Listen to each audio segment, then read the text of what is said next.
we're fortunate, we've got a handful of secondary attachment figures, and I'm going to be dealing with the role of father, which can be almost like a primary, but we're not going to quite go there at this point, because that's another story, which we'll do on Thursday.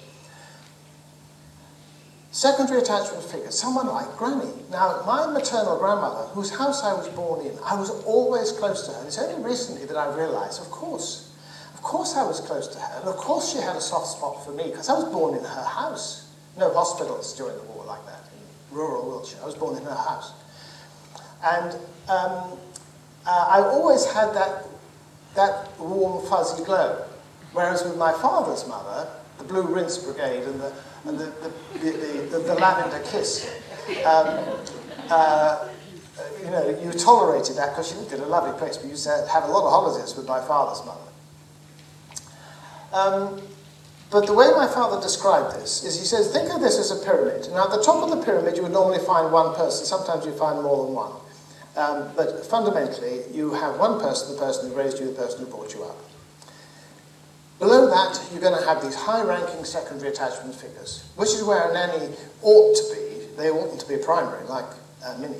They ought to be high-ranking secondary attachment figures. Someone the child genuinely loves, has a genuine attachment to. Granny, possibly, you know, a neighbour or an aunt or sibling or some elder sib. It's not fair on the elder sib. When elder sibs have to raise their younger sibs, maybe great for the younger sibs, it's not fair on the older sib who's being parentified far too young. It's not a comfortable thing. It used to happen in large families regularly. Now, below this, the primary, high-ranking secondary, there are middle-ranking secondaries. Well, they're really tertiary. They're the sort of family and friends, the acquaintances, the people like Uncle Fred. Now, when Uncle Fred comes to visit, you're going to have a blast. I mean, he's a gas. But you wouldn't want to be left with him. That could get scary. So you get this, you know, it could be the greengrocer and whoever it is, the people in your lives that you know, have a little, but they're not really, we're not talking about a loving relationship. It's more of a friendship, an acquaintance. Now, below that, at this fourth level, sorry guys, everybody else is a stranger. Regardless of your qualifications, your experience, your age, your uniform, the location, if I don't recognize you, you're strangers. And there are one or two people who I know, they're not attachment figures in this audience, but strangers, I'm afraid, for the majority. I don't know you. And that's the reality.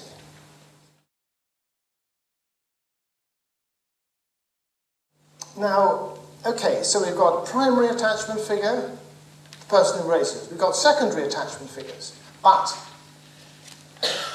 are those relationships secure or insecure? For instance, let's take a secure attachment. When I call out, when I cry, I've never really had to think about it. Yeah, they come. They don't always come straight away. Sometimes I have to give a second blast, but they usually come pretty much straight away. And when they come, I don't know, I mean, they seem to know what's going on, what's wrong, what's happening, and they seem to be quite okay about it. Sometimes they get it wrong, but they usually realise that they got it wrong. And they sort of fuss about and say, oh, sorry, yeah, you're hungry, and I thought you were tired, or cold or something. And so there'll be this sort of, almost sort of lackadaisical, taking it for granted as to how this works. That's a crude description of what it must be like for a baby, a small baby, to be securely attached, develop a secure attachment. But then if you take something like an insecure attachment, when I cry, yeah, they come. I know who comes. I can't tell you when they're going to come. It's sometimes straight away. Sometimes, you know, there's hours. Something about a feeding routine. And it's, when they do come, sometimes they seem to get it, and they know what's wrong, but half the time, I don't think they understand me. And sometimes when I cry out, it really agitates them. And it's like they can't bear it. And sometimes they'll hit me, and sometimes they'll shake me, and sometimes they'll punish me. And I can learn to put on a smiley face. And you know, I can do better to get the care and attention I need by putting on a smiley face, even though I'm hurting inside and full of cortisol. Because I can get my needs met better by modifying my behavior to the capacity of this person to give me care and attention that I need to stay alive, because I am the survival king. I am going to make it. Whatever it takes, I'll have to do. Whatever modification, whatever behavior strategy, to get through life, to get my needs met, to stay alive, I will adopt, I will adapt to. The danger is, of course, you're left with that as a strategy, and that continues through life if you're not careful, as they're maladaptive later on. It's adaptive at the time, it gets you through. But then you tend to use that as a habitual form of relationship.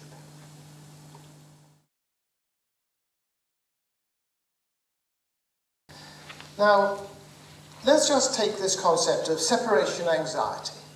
Separation anxiety was a major psychological trauma when it was first conceived as a diagnosis, and it's become trivialized, it's become normalized.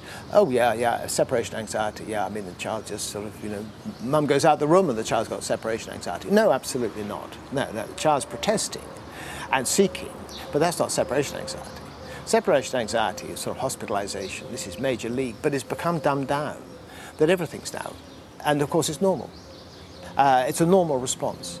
But so is putting your hand in the fire and getting it burnt a normal response to putting your hand in the fire. It's not something you would repeat. You wouldn't do that again.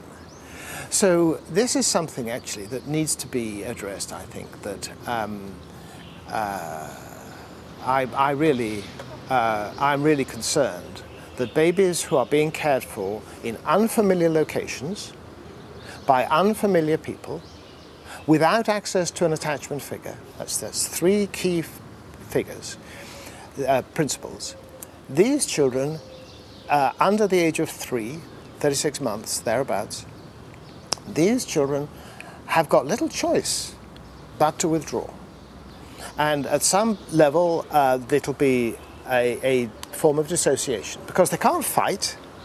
They'll try, but they don't work. They're babies. They can't run away, the door's locked.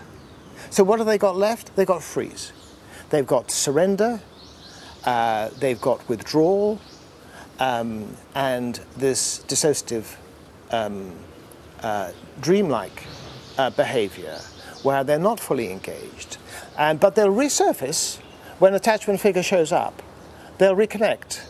And as far as the attachment figure is concerned, it's like everything's fine, because they don't know what's gone on in their absence. That's by definition. Now, if you were to install video cameras in everyday nursery, what are you going to hide? In America, it's done quite widely. What's the problem? You've got something you're worried about? We do use agency staff. Steve Biddulph, who wrote Raising Boys, has written a book called Raising Babies. And the subtext is, should babies be in daycare? Should babies under 3 be in daycare? And he used to advocate daycare for babies, that everything was fine. And then he's slowly, he's uncomfortable with that position that he used to hold, and he's changed his mind. And he said, you get the sliders, the people who slide their baby gently into day nursery and develop an attachment, which we're going to be talking about tomorrow.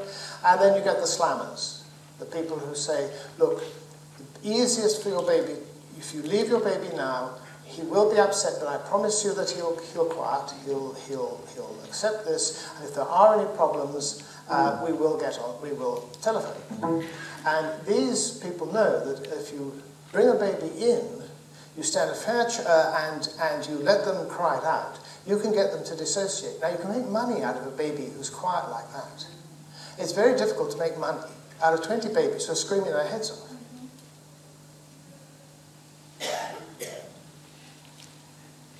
Now, I'm not saying, I mean, I'm a patron of various day nurseries and childminders organizations. It's not, listen to this, folks, it's not whether mothers are working. They've been working for millions of years. It's who cares for the baby whilst the mother's working. That's the deal. That's the deal.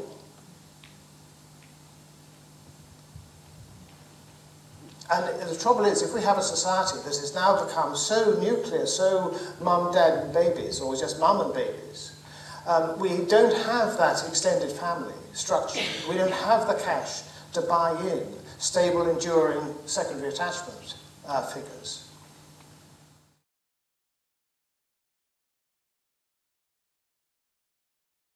You can't tell someone how to love, but if you give them the experience of having loved, then they know it's possible. They know what it feels like.